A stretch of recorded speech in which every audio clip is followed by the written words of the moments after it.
Dr Adel, de m'avoir confié la tâche de parler de l'apport de l'endoscopie dans la gestion des complications de la chirurgie bariatrique. Avec l'essor de cette chirurgie bariatrique et sa fréquence de plus en plus croissante, voire exponentielle, l'endoscopie a pris une place de plus en plus prépondérante, aussi bien diagnostique, mais surtout thérapeutique. Et en effet, les solutions endoluminales permettent de résoudre un certain nombre de problématiques post-opératoires de cette chirurgie bariatrique. Et je vais parler juste brièvement de l'anneau gastrique. Effectivement, on a une place donc pour traiter les complications de l'anneau gastrique, en commençant par les BZOAR, qui relèvent d'un traitement endoscopique, et les migrations intragastriques, qui, elles, relèvent de solutions un petit peu acrobatiques sur le plan endoscopique, parce qu'on n'a pas toujours le matériel adéquat, à savoir des pinces coupantes ou des ciseaux en matière d'endoscopie. Il faut avoir un plateau technique assez étoffé pour pouvoir réaliser ça. De toutes les façons, si le matériel y est, il y a aussi d'autres solutions. On pourrait mettre une pince, un fil guide métallique, le mettre derrière l'anneau et essayer de tirer, donc pour essayer de couper. Et dans ce cas-là, il faut que la surface de l'anneau qui a migré soit assez importante. Il y a aussi les complications hémorragiques. Et je vais parler surtout donc des complications qui surviennent aussi bien pour la chirurgie par bypass au niveau de la région anastomotique ou des complications qui surviennent au cours de la sleeve, à savoir la partie haute de la ligne d'agrafage.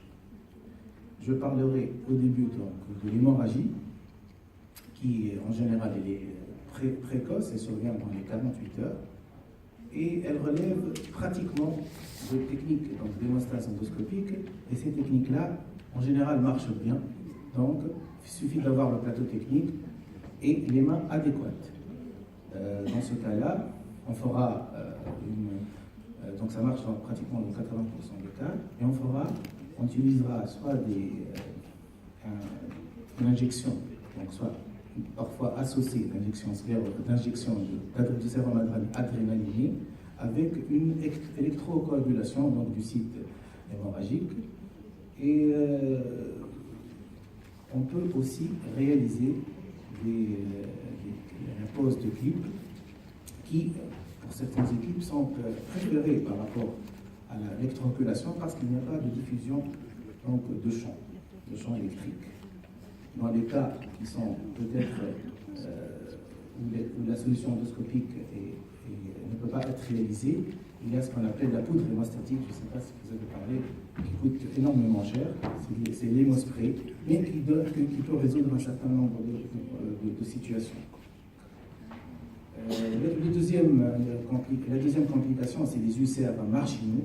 Donc, et en général, ces ulcères sont entretenus par un matériel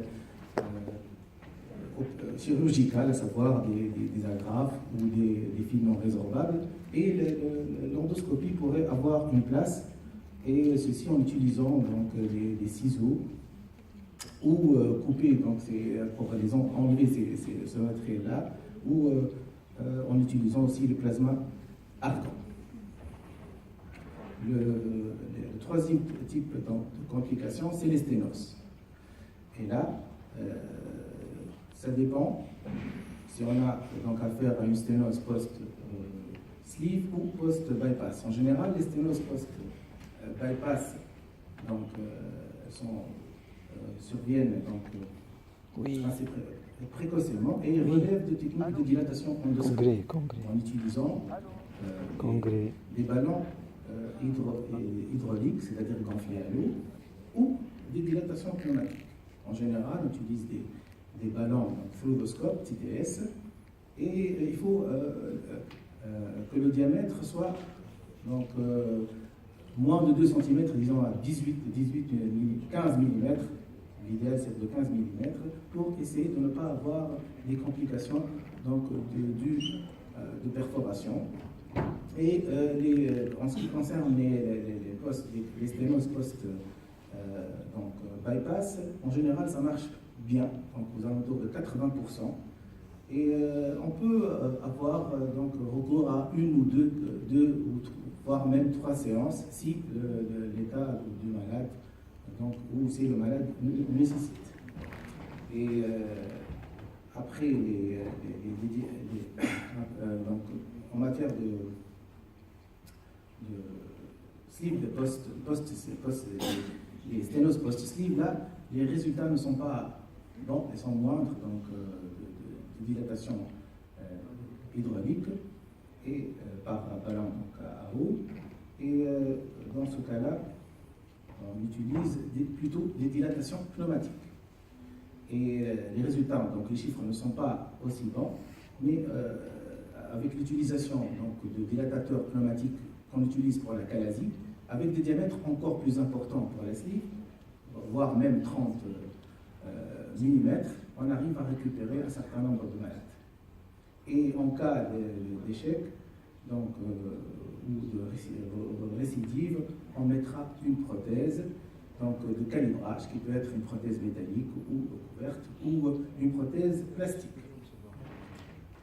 Il y a aussi des techniques d'incision, donc, comme pour les trucs chirurgicaux, mais c'est le domaine de l'innovation. Le volet le plus donc, important, c'est les complications type de fistule ou de déhiscence ou de fuite donc, qui surviennent au niveau des régions anastomotiques ou de la ligne d'agrafage. Et je vais m'exposer surtout dans cette partie-là pour dire que les fistules et les déhiscences donc, surviennent en fonction des séries de 1 à 6%. C'est vrai que le traitement endoscopique a une place prépondérante parce que là, un bon profil de tolérance et surtout avec l'utilisation de l'insufflateur à CO2. L'efficacité donc, de ces dilatations, elle est bonne, donc elle est variable aussi en fonction des séries, entre 70 et 90%. Le traitement endoscopique en matière de fistule, il faut savoir qu'il est difficile, certes, mais lent. Et il nécessite plusieurs séances qui peuvent s'étaler sur des mois. Ce traitement-là n'est pas donc, codifié. Il y a des solutions, mais il n'y a pas un algorithme consensuel donc, codifié et admis par tout le monde. En effet, la prise en charge de ces fistules dépend de 3, comme ont dit mes confrères, dépend de la gravité du tableau clinique. En effet, une endoscopie ne pourra jamais se substituer au contrôle donc, clinique du malade, surtout pour les malades septiques. C'est-à-dire, on commencera par le contrôle du sepsis, les antibiothérapies et le drainage. Et donc, le deuxième facteur, c'est le délai diagnostique. En effet, et c'est un facteur prédictif, plus le diagnostic est précoce, mieux sont les résultats.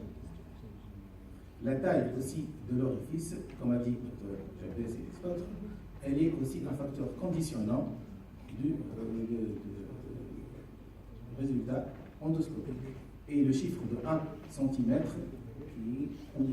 ou plus, c'est-à-dire plus que 2 cm, sont les chiffres à retenir. Bien sûr, j'insiste sur la collaboration pluridisciplinaire en matière de prise en charge de ce type de malade. Il ne faut jamais être seul. Et je vois que mes amis radiologues ou chirurgiens n'ont pas parlé de réanimateurs. C'est vrai, les réanimateurs ont une place de choix, parce que c'est eux qui sont là et qui prennent le malade et qui doivent être présents pour détecter la moindre complication. Les amis donc radiologues aussi, c'est la collaboration. Les amis chirurgiens, qui sont devenus de plus en plus amis depuis l'avènement de cette chirurgie bariatrique, parce qu'on les aide, ils nous aiment plus. Les mécanismes, c'est vrai, mécanismes donc de réparation de ces fistules, il y a 3, ou bien la fermeture de l'orifice, c'est la chose la plus logique. Deuxièmement, il y a l'option de couverture, donc de cet orifice-là par des stents, pouvant être des stents métalliques ou des stents plastiques. Et troisième voie, c'est la voie de drainage, quand il y a une projection, de la cavité extra-digestive dehors, c'est que celle-ci pourrait être réalisée de différentes manières, endoscopique, radiologique ou chirurgicale. Pour la fermeture, au début, on a pensé que la colle biologique et les clips simples étaient des techniques qui pourraient être utilisées avec succès, mais malheureusement, en matière de complications de fistules post-sleeve, elles n'ont pas donné de bons résultats. Et ce n'est que l'utilisation, après fabrication de ces macro-clips qu'on appelle les clips OTSC ou Ovesco, c'est des clips, je ne sais pas si c'est des clips qui sont disponibles, ils sont chers, c'est vrai, mais ils pourraient être disponibles, donc ils devraient être à notre portée. C'est des clips qu'on utilise comme pour des ligatures élastiques. C'est des clips à usage unique, et on les met donc, sur un capuchon au-dessus monté sur le bout distal du fibroscope, et qui va permettre donc d'aspirer cette perforation et de la colmater. Le succès donc, des clips Ovesco quand l'indication y est, et surtout quand c'est précoce, moins d'un mois, il est de 80. Certaines séries ont remporté des succès à plus de 90%. Et l'efficacité, donc comparée à la prothèse, qui est notre solution, donc ils sont plus efficaces et aussi pourvoyeurs de moins de complications, parce que les prothèses, elles ont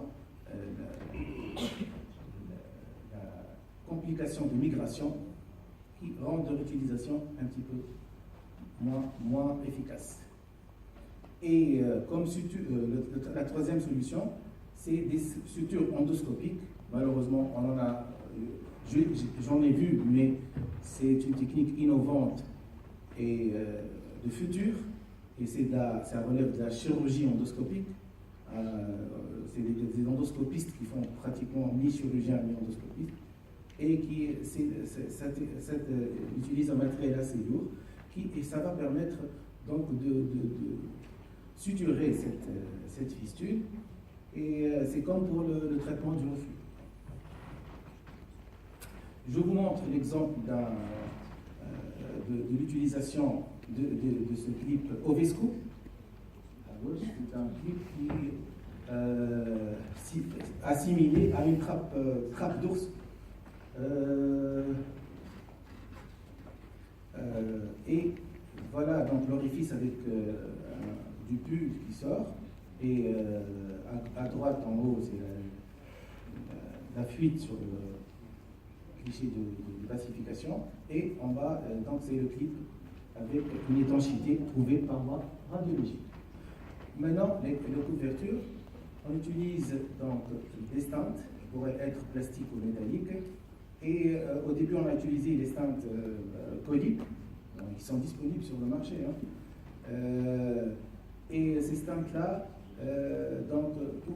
qui pourraient être totalement couverts pour les stents métalliques, ou des stents qui sont partiellement couverts. Et avec donc, le développement des fabricants, on mis sur le marché des stents spécifiques pour les complications gastriques, qui sont avec 2 renflements et une taille plus importante. Ici, je vous montre l'exemple d'un stent métallique qui est partiellement couvert avec 2 colorettes qui sont nues en haut et en bas. Et l'avantage, donc le diamètre, c'est à 15 cm, 18 mm avec un diamètre de 15 cm, avec une longueur de 15 cm, qui devrait être placée 6 semaines. Et on compte sur l'épithélisation de la muqueuse œsophagienne sur la partie supérieure de cette prothèse-là pour assurer l'étanchéité. Donc, le problème donc, de ces prothèses-là, c'est que leur extraction pourrait être difficile et on s'aidera de la mise en place de prothèses plastiques à l'intérieur qui vont permettre de nécroser cette donc, prolifération épithéliale et de permettre son extraction. Voilà, comme on a fait. Les résultats donc, pour les prothèses, elles sont variables. Donc voilà ici un tableau qui est une méta-analyse, donc des publications faites avant 2011 et qui montre quand c'est précoce, le taux de succès en fonction des séries varie de 60 à 100%.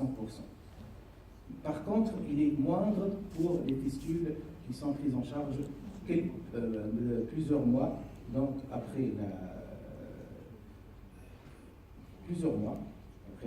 l'acte chirurgical. Les autres, donc les complications du stenting métallique, c'est donc surtout l'immigration, mais aussi on a décrit des hémorragies, des ulcérations, voire même des perforations.